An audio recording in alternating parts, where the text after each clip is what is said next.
আচ্ছা, আপনি কি জানেন আমার বর কবে আসবে? চলে আসবে। আচ্ছা, আপনি কি আমার বরকে এটা বলতে পারবেন যেন সে তাড়াতাড়ি করে বাসায় চলে আসে? ঠিক আছে, বলে দিব। আপনি খুব ভালো। ওই পচা লোকগুলো যখন আমাকে মারতে শুরু করলো, আপনি এসে আমাকে বাঁচিয়েছেন। Thank you. আমি যতদিনই বাসায় আছি তোমার কোনো ভয় নেই। তোমার যখন যেটা খেতে ইচ্ছে করবে তুমি আমাকে বলবে, ঠিক আছে? আচ্ছা, আমি বলবো। এখন আমার খুব ঘুম পাচ্ছে। গুড নাইট, পরে কথা হবে। ঠিক আছে ঘুমাও।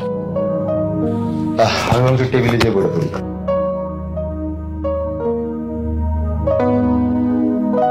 বাবা, কাল রাতে কি নিতু তোমার ঘরে ছিল? জি চাচি, নিতু কালকে আমার ঘরে ঘুমিয়েছিল।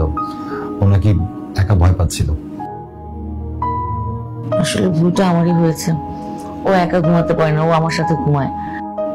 তোমার আঙ্কেলের শরীরটা খারাপ ছিল, আমি একটু দেখতে গিয়েছিলাম।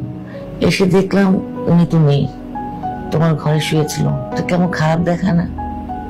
নিতু আমার ভাইয়ের বউ হলেও ওকে কিন্তু আমি আমার ভাবির চোখে দেখি না। ওর বয়স অনেক কম। ওকে আমি আমার ছোট বোনের মতো দেখি। ছোট বোন বড় ভাইয়ের ঘরে ঘুমিয়েছে, এতে খারাপের কিছু নেই। আর তাছাড়া আমি কালকে সারা রাত টেবিলে বসে বই পড়েই কাটিয়েছি।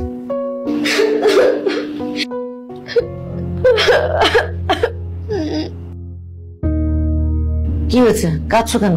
মা, আমার বেবিটা যেন কোথায় হারিয়ে গেছে। ওকে আমি কোথাও খুঁজে পাইতেছি না। প্লিজ ওকে খুঁজে দেন না। ভালো করে খুঁজে দেখো, পেয়ে যাবে, যাও। না, আমি ওকে কোথাও খুঁজে পাইতেছি না। সব জায়গায় খুঁজে নিছি, কোথাও পাই না। এই বৌমা, সবসময় এরকম ঘ্যান ঘ্যান করো না তো, ভালো লাগে না ঘ্যান ঘ্যান। মা, আপনি আমাকে বকা দিলেন? যদি মনে করো বকা দিয়েছে তাহলে বকাই দিয়েছে, যাও এখন। নিতু, চাচি না,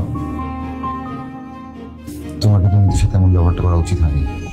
আমি কি করবো বাবা, তুমিই বলো। এদিকে আমার ছেলে হসপিটালে মৃত্যুর সাথে লড়াই করছে, আর এদিকে বউর এসব পাগলামি।